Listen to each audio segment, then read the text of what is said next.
memutuskan mengakhiri hidupnya gitu. Kepekaan psikolog itu ya nggak akan bisa digantiin sama AI. Bentar ya, saya tanya sama PA saya dulu. Karena gimana pun itu adalah hidup mereka. Betul. Psikolog tuh nggak 24 jam nemenin klien ya kan. Kisinya di akal, di logika, di kognitif, sama dan di hati tentunya, di empati. Ternyata tuh 55% individu memang nyatanya tuh in fact lebih memilih terapi psikologis yang sifatnya AI based. AI itu selalu berpola.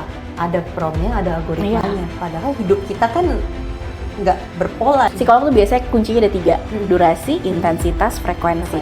Sejak ada AI ini, banyak hal yang bisa sebenarnya disupport dari AI gitu. Karena gimana pun, ya hidup kita tuh yang bisa ngambil keputusan ya kita sendiri gitu kan. Zaman sekarang, sepertinya sudah hampir tidak ada hal yang tidak berhubungan dengan teknologi. Mulai dari hal yang menjadi kebutuhan sehari-hari seperti cara memesan makanan, cara membeli atau membayar sesuatu, hingga hal lain yang sifatnya lebih personalized. Disinilah kita seringkali menemukan kontribusi dari Artificial Intelligence atau AI. Tahukah Anda kalau sebanyak 58% masyarakat Indonesia sudah mempertimbangkan untuk menggunakan AI chatbot ini sebagai pengganti psikolog? Bahkan 6% dari antaranya sudah mulai curhat kepada si AI ini. Kira-kira apa sih alasan yang mendasari perilaku ini? Walaupun AI memang memiliki peran dan potensi tersendiri untuk membantu kita meregulasi kondisi mental, namun tentunya tetap ada risiko yang harus kita waspadai.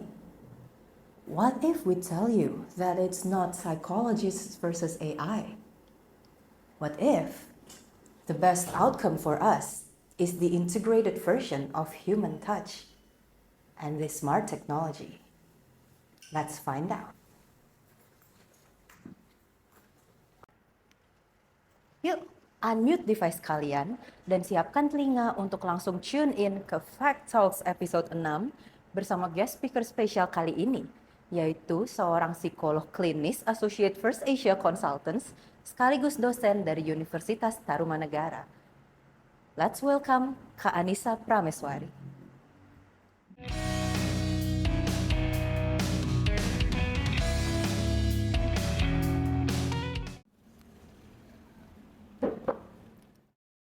Halo Kak Anissa, Halo, good morning. good morning. Bagaimana kabarmu hari ini? Cerah sekali kayak cuaca hari ini. Tercerminkan oleh baju tentunya. ya, oleh Bener outfit dong. juga ya. Bener Oke, dong. good. I'm glad to hear that. Dan seperti yang kita udah diskusi ini, hari ini kita mau ngobrol-ngobrol sedikit tentang apa ya, suatu bidang yang keahliannya Kak Anissa, which is di psikologi ini, yang akhir-akhir ini tuh kayaknya entah merambah atau dirambah oleh teknologi pintar, yaitu si AI nih. Gitu. Nah, sebelum kita mulai untuk diskusi lebih lanjut, mau tahu dulu nih sedikit Kak Anissa untuk apa ya? Spill dikit lah background Kak Anissa gitu. Atau mungkin apa motivasi yang mendorong Kak Anissa untuk menjadi seorang psikolog klinis? Tau gak, ini tuh setiap ditanya kayak gini, ini nih menurut aku pertanyaan yang paling susah di antara pertanyaan konseptual lainnya. Susah guys. Susah loh, beneran loh gitu. Kenapa mau jadi psikolog? Mungkin kalau dulu aku akan jawab sebenarnya kecelakaan ya gitu. Jadi kayak nggak ada niat sama sekali mau kuliah psikologi. Tapi kalau sekarang lihat kayaknya itu yang katanya orang when the universe is calling you gitu. Jadi emang terpanggil dan jalannya memang ke situ ternyata gitu. Jadi dulu aku jujur ikut temanku kuliah psikologi. Ya udah deh, karena bingung SMA mau kuliah apa, kira aku psikologi lah gitu. Dan ternyata begitu kuliah semester 1 ya, S1 gitu. Wow, ilmunya itu luar biasa. Luar biasa ya. Gitu. Itu kayak membedah ke dalam pikiran manusia, pikiran kita sendiri dan hati tentunya. Bener, hati juga. Jadi kayak di situ kayak momen dimana I think I'm falling in love with this knowledge. Gitu. Keren banget Kak Anissa. Berarti sebetulnya apa ya? Awalnya tuh belum ada niat ke sana, tapi menyemplungkan diri dan akhirnya sekarang mulai you learn to swim and you learn to bergaya bebas di dalam dan berkarya di dalam si bidang ini. Betul. Gitu ya. Antara menyemplungkan diri atau kecemplung sih. Kecemplung. Gitu ya. Mungkin boleh ditiru ya teman-teman. Asal menemukan passionnya dan tujuannya seperti Kak Anissa ini gitu. Oke nih, kalau gitu ada nggak sih Kak, Mhm. kayak pengalaman menarik gitu selama Kak Anissa sudah berapa lama menjadi psikolog klinis? Lulus itu Mhm. 2016 akhir, Mhm. berarti 9 ya? 9, Hampir yes, 9 hampir ya? 9 tahun. Heeh heeh. Iya, hampir Mhm. hampir 9 tahun Mhm. lah ya udah jadi psikolog. Baru deng, gitu, belum Ah, udah, baru 9 tahun padahal guys. mah udah OTW senior ya, pengalamannya. Ada nggak sih Kak, kayak pengalaman yang berkesan banget gitu untuk Kak Anissa? Ini mungkin jawaban klise ya, Mhm. tapi kayaknya aku akan bilang semua klien itu berkesan I see. sebenarnya. Karena, eee, kadang-kadang nggak cuman klien yang belajar dari Mhm. psikolognya, tapi juga psikolog yang kadang-kadang belajar Mmm, dari kliennya bahwa, oh setiap orang punya ceritanya masing-masing, betul. setiap orang punya, cara mereka untuk Mhm. menyelesaikan ceritanya dengan Betul betul. caranya masing-masing. Dan aku akan bilang semua cerita Mhm. klien-klienku tuh berkesan Mmm, sebenarnya. very unique, very Iya, personalized iya, gitu ya, bener. very different. Mhm mhm. Itu the difference and the amazing Mhm. uniqueness of us humans gitu ya Betul, intinya. setuju, agree. Oke, berarti begitu. Kalau gitu dengan beragam-beragam cerita yang sudah Kak Anissa dengar dari klien-klien ini. Nah, kita mulai masuk nih ke topik ini ya Kak ya. Oke, seru nih kayaknya nih. Bolehlah kita seru-seruin. Bagaimana pandangan Kak Anissa sebagai seorang psikolog klinis ya Mhm terhadap perdebatan mhm. psychologist versus AI? Oke, Mhm. pandangan terhadap perdebatan psikologis versus Mhm. AI, menurut aku itu bukan suatu hal yang perlu diperdebatkan, Mhm. gitu. Karena Berarti bukan debat ya ya sebetulnya ya? kayaknya sih nggak harus diperdebatin ya, karena Mhm. justru, aku sendiri sebagai Mhm. psikolog ngerasa bahwa sejak ada AI ini Mhm. banyak hal yang bisa sebenarnya disupport dari I AI see. gitu. Tapi Betul. ada juga nih batasan-batasan yang perlu Mmm. mungkin kita lebih peka dalam menggunakan Mhm. si AI. Si Nah itu nanti AI kita itu. bahas ya gitu ya, Pasti kita bahas lebih supaya lanjut. nggak melenceng kemana mana. Tapi Mhm. sebenarnya dengan adanya AI, Mhm. ketika kita bisa menggunakannya dengan baik itu Mhm. ngebantu banget Hmm. gitu loh. Membantu secara praktikalnya Iya mungkin ya, Kak, ya, iya gitu. sebagai psikolognya maupun sebagai kita sebagai kliennya Mhm gitu ya? mhm mhm. Oh, Mungkin seperti sebagai itu. contoh ya, kadang-kadang kita kan sebagai psikolog tuh Mhm. suka diminta untuk, apa ya, bikin materi, Hmm. sharing-sharing lah gitu di Sharing session organisasi gitu ya, ya? di organisasi ataupun di institusi Mhm. gitu ya. Nah, kadang-kadang materi-materinya itu Mhm. aku juga suka, nyontek Mhm. ke AI Mhm gitu, mhm kayak minta feedback, apa ya, mhm. kalau misalnya mau ngomongin, ini quotes-nya yang bagus apa ya, Hmm, gitu-gitu. oke. Yang lebih kena tuh apa gitu ya. Nah Mhm. itu ya langsung lah Jadi membuat tugas-tugas kita nih lebih efisien mungkin gitu mempermudah. ya, mempermudah Mhm ya. Jadi mhm. sebagai asisten jatuhnya ya, Iya, mirip-mirip gitu ya? betul. I see, oke oke. Nah, tapi gini loh Kak, saya tuh sering mendengar ya, Mhm kayak orang-orang tuh banyak ke psikolog gitu mhm untuk berharap mhm bahwa psikolog ini akan memberikan solusi kepada mhm masalah yang mhm sedang mereka mhm. hadapi gitu. Nah, dan ada juga yang beberapa orang yang mungkin mengklaim bahwa psikolog itu akhirnya hanya akan bilang, "Ya udah kamu sabar aja," gitu. Pandangan Kanisa Eee, gimana nih terhadap hal ini nih? oke ya, ya jadi udah bayar mahal-mahal Hmm, terus dibilang, "Ya udah sabar aja," mhm, gitu ya. mhm, banyak yang seperti itu sepertinya, Kak. Nah, semoga sih dalam 9 tahun karir Mhm, aku, kayaknya semoga aku nggak pernah ngomong itu ya, gitu. Seinget saya sih nggak pasti pernah sih, nggak pernah gitu. pasti Tapi nggak nggak pernah tahu kalau ternyata Kanisa, pernah gitu wah. ya, gitu. Tapi seinget saya sih nggak pernah. Karena sabar itu tidak Mhm, segampang itu, betul, gitu. Kalaupun memang harus ngomong, ya udah sabar mhm, aja, tapi sabar yang seperti apa, itu kan mmm, yang perlu kita edukasi ke mhm, klien-klien gitu. mmm, Gimana caranya sabar? mhm, Apa aja yang perlu dilakukan sama si klien supaya tadi dia lebih sabar, mhm, gitu. Jadi sebenarnya tidak hanya sesimpel ya udah sabar aja, di balik itu betul. tuh akan banyak sekali, Apa di balik si iya, sabar gitu, bener perlu bener ngapain, bener, PR-nya mhm apa, mhm, seperti itu setuju, ya, gitu. Nah I itu yang harus see. diinfo sama si psikolognya, Mhm mhm. gitu. Oke, berarti memang sebetulnya tujuan untuk konseling gitu, terapi Mhm. konseling ke psikolog itu bukan untuk mendapatkan jawaban langsung ya, Kak, ya? Iya, jadi karena manusia itu nggak 1+1 sama dengan 2 ya. Betul, Jadi kalau diingat ya iya, teman-teman, setuju. Diingat ya, nggak seperti ada yang itu. namanya di manusia itu 1+1 bisa jadi 1.000.000 bahkan. Betul sekali, karena balik lagi human differences tadi itu ya, kayak di Yes, awal yang kita agree. bahas ya, Gitu. oke. Jadi kalau Mhm ditanya solusinya ada apa enggak sekali mhm kayak kita datang nih, klien mhm datang ke psikolog gitu. mhm Apakah langsung dapat solusinya? Bisa mhm, jadi enggak. mmm, Kadang-kadang untuk mencari solusi itu perlu beberapa kali ketemu. I see. Tapi paling enggak dalam proses Mmm, si klien nih ketemu kita, kita mhm, jagain supaya mmm, kita sama-sama cari solusinya tuh dengan resiko yang paling minim.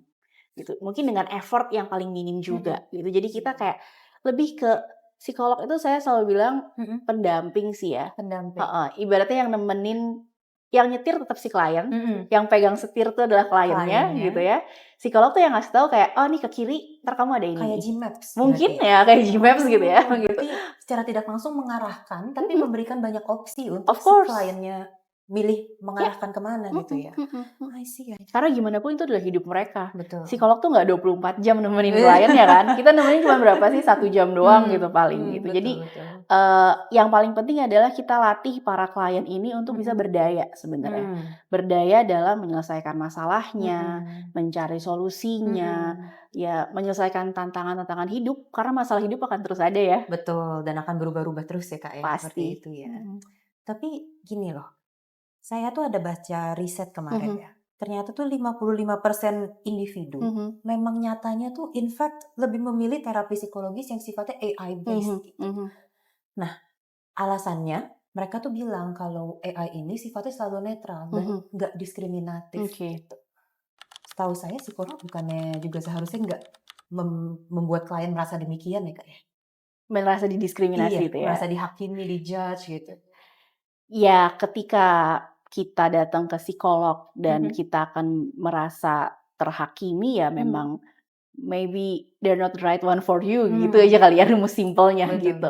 Tapi tidak juga yang namanya psikolog itu netral adalah segalanya gitu. Karena kadang-kadang manusia itu kan nggak bisa dilihat hitam dan putih ya. Tadi 1+1 nggak cuma 2 gitu. Nggak cuman black and white gitu. Ada banyak banget gray area yang bermain dalam sisi manusia gitu. Nah, gray area ini yang kalau menurut aku itu nggak bisa digantikan oleh AI gitu. Si teknologi ini. Iya, itu sisi yang human base human touch banget gitu. Saya selalu bilang gini, karena saya dosen jadi suka ngajar ke mahasiswa ya, kadang suka inget ya yang namanya psikolog itu kerjanya nggak cuman pakai akal, tapi mungkin bisa dibilang 70% atau 80% itu adalah hati, empati di situ. Ada yang namanya intuisi klinis, ada yang namanya therapeutic effect tuh biasanya semuanya munculnya dari hati gitu. Nah, hati ini yang kayaknya nggak akan bisa tergantikan. Pasti. Walaupun AI ini dibentuk, namanya juga bentuk juga manusia ya, otomatis akan algoritmanya kompleks, cara AI berpikir ini akan kompleks, tapi nyatanya tuh kita manusia tuh jauh lebih kompleks lagi gitu. Jauh banget. Karena kita balik lagi betul kayak kata Kanisa bilang ya, rekan-rekan semua, kita manusia punya hati. Kita manusia adalah makhluk yang memang diciptakan dengan empati, dengan perasaan gitu ya. Yang walaupun teknologi mungkin akan bisa gitu dibuat untuk meniru si empati itu, perasaan apa ya namanya ya, human feelings gitu. Memang akan bisa dibuat untuk meniru, tapi gak akan bisa menggantikan berarti gitu ya Kak ya. I see. Berarti balik lagi dong. Kalau banyak orang memilih AI itu karena mereka tuh netral, tapi sebetulnya justru respon-respon netral yang diberikan itu yang malah kelemahan AI ini ya dalam istilahnya let's say memberikan konseling gitu ya. Iya, itu yang jadi weakness-nya memang gitu. Dia akan ya contoh gini deh, kalau kita typing chatbot aku lagi cemas nih gitu. Ya dia akan mengeluarkan langsung, oke ngatasin cemas apa A, B, C, D, resikonya bla bla bla bla gitu dan langsung nih. Tapi oke itu mungkin formulanya, tapi di belakang itu human touch-nya itu yang nggak ada gitu. Ketika kita langsung ke psikolog, begitu kita ngomong keluhannya cemas, si psikolog akan coba gali dulu, tunggu nih, cemas yang kayak apa? Betul. Dari mana akar cemasnya? Gitu. Untuk menentukan solusi yang apa yang nantinya akan diberikan. Jangan-jangan bukan cemas, jangan-jangan hal lain gitu. Betul. Gitu. Nah itu yang kayaknya AI sampai sekarang belum bisa gantikan. Ya. Kayak istilahnya orang kita sakit fisik aja, kita pilek aja tuh bisa mengindikasikan banyak masalah hal yang lebih besar dan lebih berbeda gitu bener. ya. Gimana yang berurusan dengan hati ya, First Asia Friends seperti itu. I see. Jadi kuncinya adalah tetap di empati gitu ya Kak, yang membedakan gitu ya. Dan aku selalu tekankan ke mahasiswaku ataupun ke calon-calon psikolog ataupun ke teman-teman bahwa what comes from the inside itu goes to inside. Jadi yang dari dalam tuh apa ya, wifi-nya tuh kayak Iya, kenceng connect gitu connect-nya kita ya. langsung gitu. Nah itu Betul, yang juga betul, AI betul. kayak nggak akan bisa dapetin Iya, karena gitu. kita namanya juga psikologi, psyche gitu ya. Kita punya jiwa yang memang diciptakan untuk saling resonansi gitu antara satu sama lain gitu ya. Itu AI nggak akan bisa meniru. Saya juga percaya seperti demikian sekali. Seperti itu. Balik lagi adalah key-nya itu adalah empati yang membedakan. Nah, kalau dari apa yang Kak Anissa sudah pelajari gitu, otomatis kan Kak Anissa juga apa ya, banyak baca kasus, baca riset tentang penggunaan AI dalam terapi ini ya, otomatis karena Kak Anissa juga sendiri sudah menggunakan gitu ya. Ada nggak sih Kak kayak kasus yang apa ya, algoritmanya tuh sedikit menjerumuskan malah bagi si pengguna gitu? Aku sempat denger sih beritanya, kayaknya ada either 1 atau 2 tapi bukan di Indonesia ya, yang akhirnya apa ya, membuat si pengguna ini akhirnya memutuskan mengakhiri hidupnya gitu. Tragis. Gitu. Iya itu tragis banget sih gitu.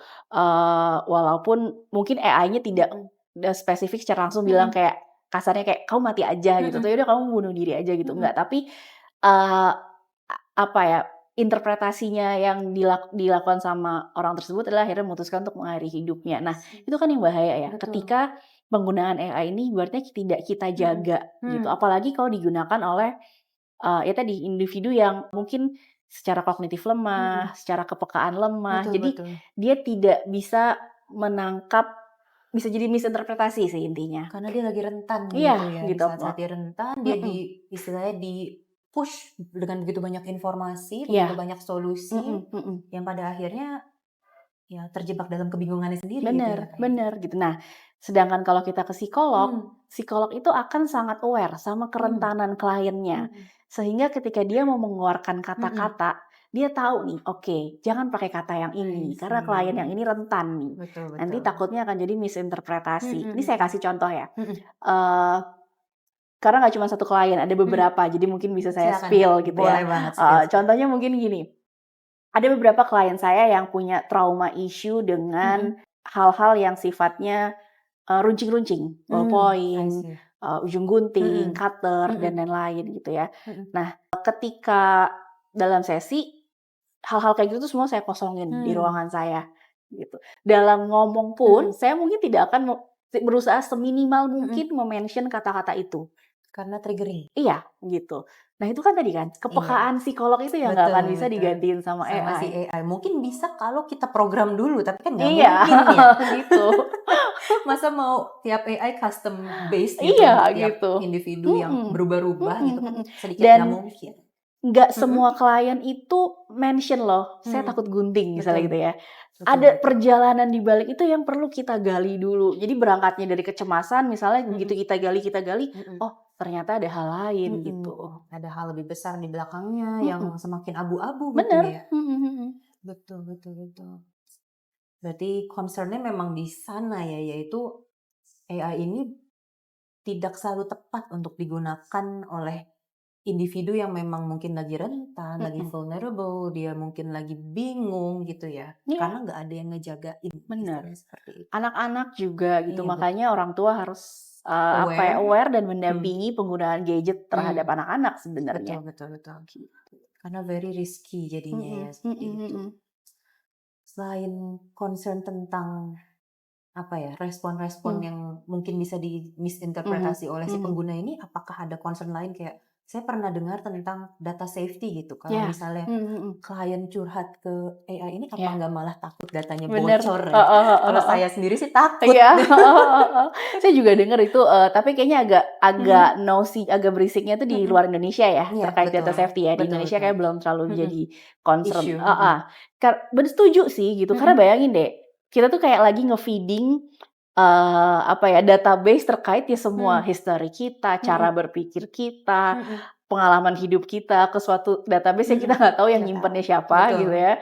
Terus juga nggak tahu cara mereka untuk menjaga kesafetyan data ini seperti apa gitu. Jadi itu juga mungkin jadi isu yang perlu dipertimbangin ketika kita menggunakan AI ini terlalu apa ya, tanpa ada concern-concern tertentu. Kalau saya sih bilangnya ini biasanya asisten gitu. Jadi kadang-kadang kalau lagi kerja gitu ya, lagi buntu nih idenya apa gitu ya, ngobrol sama AI. gitu ya. Saya suka begini kadang-kadang. Bentar ya, saya tanya sama PA saya dulu. Ini PA-nya gini, PA-nya gini, personal assistant. Padahal yang dibuka either DeepSeek apa ChatGPT gitu kan. Sebenarnya AI itu singkatannya bukan artificial intelligence tapi assistant intelligence. PA-nya gini, hi PA gitu. Oke, berarti seperti itu ya. AI itu sebenarnya emang balik lagi cocoknya sebagai asisten kita, bukan sebagai Gmaps, bukan sebagai pengarah gitu ya. Cuman nah itu yang perlu kita edukasi lebih mungkin ke banyak orang, terutama ke yang mungkin ada orang yang kurang aware dengan penggunaan teknologi, ada orang yang mungkin malah FOMO, dengar temennya, oh kemarin gue curhat kok ke AI, bisa kok dapat solusi gini-gini, tapi kan belum tentu sama kalau dia melakukan gitu ya. Itu, that's the point seperti itu. Nah setelah banyak diskusi kita banyak ngomongin pro dan kontra, plus dan minus dari pakai AI sebagai asisten atau kita bener-bener pakai AI untuk curhat dan sebagainya itu. Kalau menurut Kak Anissa kira-kira apa sih jadinya outcome terbaik dari bukan perdebatan ya jatuhnya, diskusi hari ini versus AI ini? Outcome terbaiknya adalah ya kita harus aware sama apapun yang akan kita gunakan gitu ya. Jadi jangan ibaratnya kan kalau sekarang kayak harus milih either lu ke psikolog atau ke AI gitu. Tapi kan sebenarnya enggak, sebenarnya itu bisa di-combine, itu bisa banget diintegrasi gitu ya. Tadi kan kayak even psikolognya aja, even saya pun juga minta assisting dari AI, tapi decision making-nya tetap ada di saya gitu, tetap ada di psikolognya gitu. Jadi integrasi sebenarnya gitu. Ketika kita tahu kita butuh apa dan cara kita menggunakannya seperti apa, itu akan jauh lebih berimpact sebenarnya. Jauh lebih meaningful ya berarti, nggak cuman secara gamblang kita cerita A to Z, tapi nanti dia akan menganalisa seperti itu, bukan seperti itu berarti cara menggunakan yang tepat gitu ya untuk konteks ini gitu. Betul. I see. Terus kalau dari Kak Anissa sendiri nih, apakah ada tips gitu Kak? Mungkin yang bisa di-share ke rekan-rekan, ke First Asia Friends yang menonton podcast kita kali ini gitu ya. Untuk sebagai kita sebagai individu untuk lebih bisa memilah atau memilih antara kebutuhan-kebutuhan kita yang cocok untuk kita AI bantuin dong gitu, sama kebutuhan-kebutuhan lain yang memang kita butuh nih untuk berbicara ke sesama manusia, ke manusia lain gitu. Apakah ada tips and triknya gitu kalau dari Kak Anissa? Biar nggak salah jalan. Yang pasti gini, ketika kebutuhannya adalah mencari asisten, kita kayak AI gitu ya, paling gampang gitu. Gitu. Tapi ketika kita ngerasa kayaknya kita perlu ada bantuan profesional yang ingin tahu nih di balik ini kayaknya gue ada sesuatu deh gitu. Oke, misalnya stres deh, misalnya stres kerja deh, stres di kantor gitu ya. Misalnya kita chat di AI gitu. Aduh gimana nih caranya ngatasin stres kerja, gimana caranya gini-gini, dia kasih tahu bla bla bla. Tapi begitu kita ngerasa kayaknya kok stresnya makin berkepanjangan secara durasi. Psikolog tuh biasanya kuncinya ada 3, durasi, intensitas, frekuensi. Itu kan, itu keywordnya psikolog tuh biasanya itu. Ketika kita ngerasa durasi stresnya mulai panjang, stresnya mulai mengganggu sekali, intensitasnya, frekuensinya misalnya yang tadinya cuma stres di kantor doang, sekarang kantor, rumah, pacar gitu ya. Nah itu menandakan mungkin kamu memang perlu bantuan profesional untuk digali dulu. Ini ada story apa sih? The story behind the story. Yes. Jadi memang yang sifatnya bisa dibilang administratif ya? Kita baru pakai AI gitu ya. Setuju. Kalau untuk yang memang sudah ngejelimet banget mungkin masalahnya atau perasaannya mungkin karena kan kita walaupun pasti ada orang-orang yang denial gitu atau bagaimana atau bahkan nggak menyadari, kita selalu berbasis pada feelings gitu kan. Kalau udah itu udah rungsem banget kayaknya itu baru kita harus sadar diri, perlu nih ke profesional. Betul. Gitu. Nah setuju sama keywordnya Jen, karena tadi ngomong denial gitu ya. Ketika kita berhadapan sama AI, denial ini nggak akan diapa-apain, ya kan? Yang ada di reinforce kayaknya. Gitu. Nah, sedangkan kalau ke psikolog, begitu psikolognya merasa, oh kini patternnya kayaknya ada denial yang mungkin harus apa. Kalau saya berarti mungkin kayak tembok yang harus dihancurin dulu, nah psikolognya akan bekerja di situ. Itu mungkin main point yang udah pasti ini beda. It's totally different. Betul.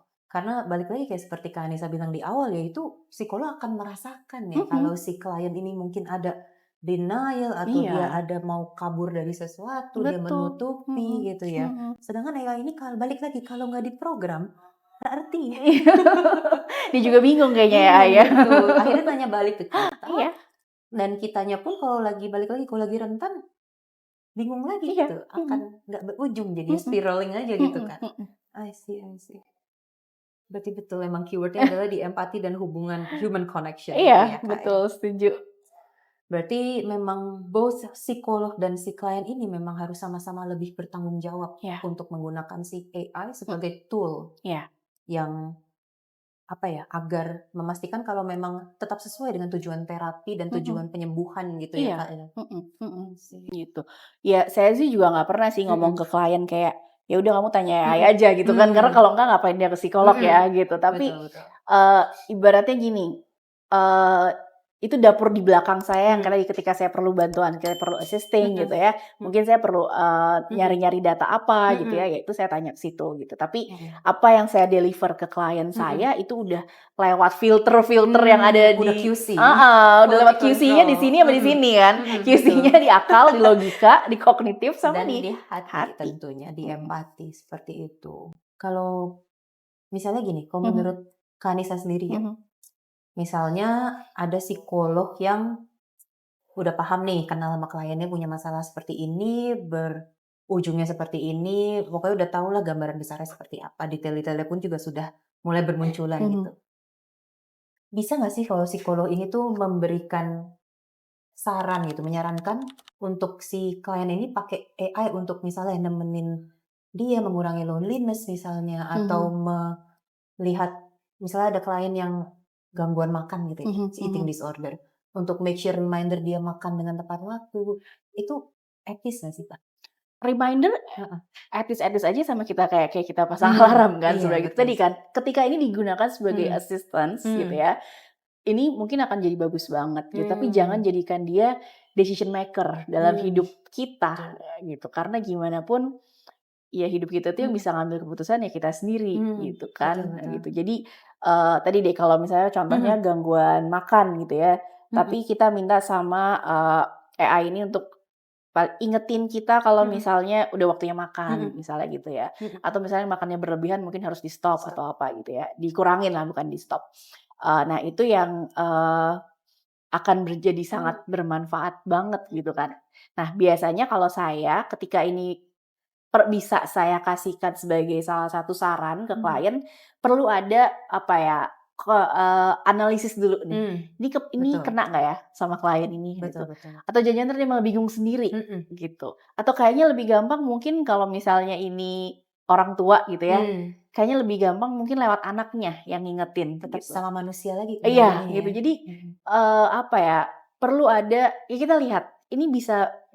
bisa dipakai nggak? Atau jangan-jangan Mmm. enggak gitu. Jadi Mhm. Paham. harus ada concern-concern yang kita pertimbangkan Betul gitu. betul. Karena balik lagi pakai iPhone itu nggak segampang chatting Iya, gitu ya.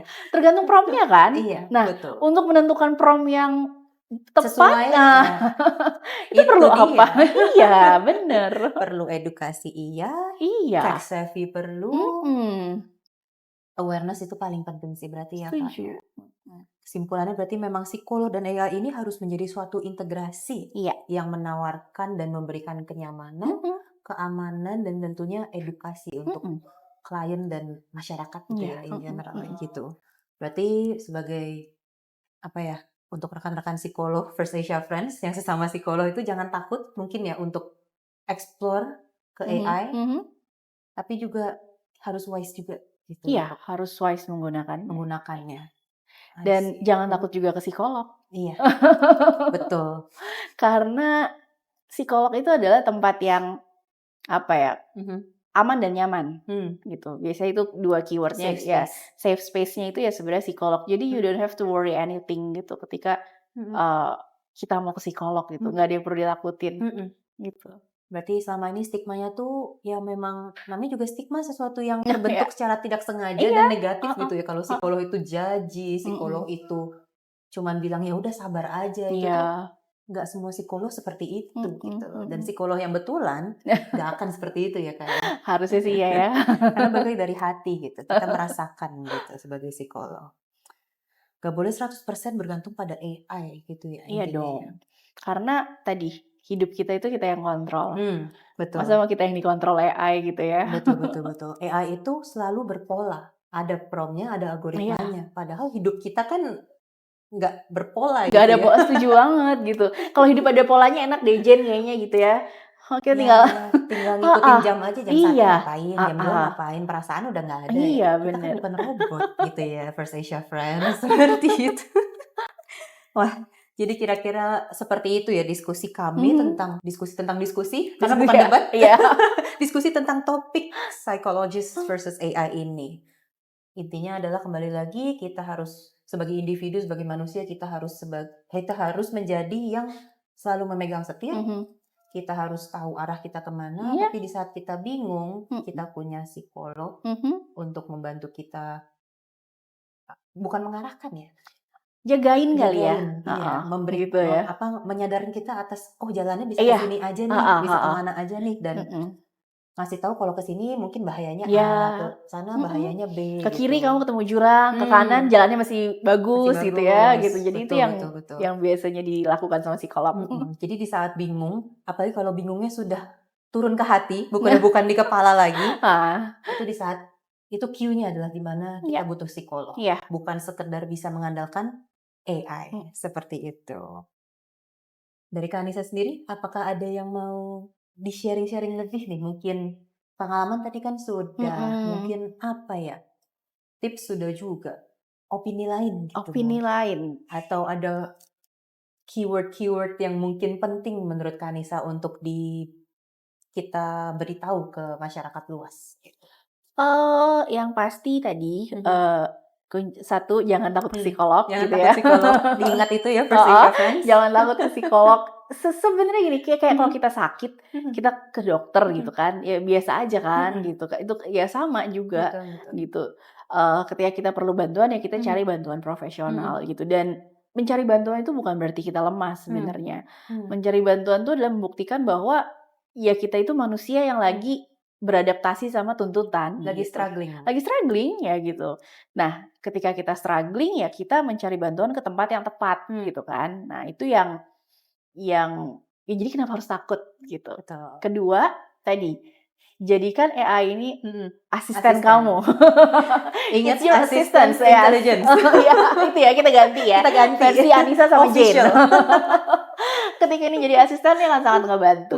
Tapi ketika ini menjadi decision maker di hidup kamu, nah itu kayaknya question mark. Itu yang bahaya. Ya. Berarti dua hal itu ya Kak ya yang intinya menjadi highlight diskusi kita hari ini. Baiklah kalau begitu mungkin kita tutup dulu sampai hari ini. Oke, boleh. Selanjutnya Seru banget sih hari ini. Kita tunggu aja kalau ada episode 2 mungkin. Episode selanjutnya, bukan episode 2. Episode selanjutnya atas diskusi ini. Tentunya bersama dengan Kak Anissa Prameswari yang terima kasih banget sudah sharing pengalaman, sharing opini, Sama-sama. dan hal-hal keren tips and trick lainnya sebagai seorang psikolog klinis kepada First Asia Consultant dan kepada First Asia Friends kalian. Nah, jika teman-teman nih mungkin lagi mau WFC gitu, sekarang kan masih ngetren ya hybrid working gitu masih kan. dong, kayak di First Asia kan? Iya, kayak di First Asia tentunya. Atau lagi pengen hangout aja sama teman-teman, ngopi-ngopi cantik di weekend, boleh banget main-main ke Fajra Gandaria. Karena di sana itu juga di bawahnya tuh coffee shop ya Kak ya. Iya, seru banget. Seru banget. Saya sendiri sudah pernah ke sana dan tepatnya tuh homey, hangat banget dan kopinya enak. Jadi nggak perlu malu ke psikolog karena tadi kan coffee shop gitu. Iya, betul. Jadi ada disguise-nya gitu, Iya, ada bener. penutupannya. Nanti mampir ya, ketemu saya di Fajra Gandaria. Boleh banget. Sip.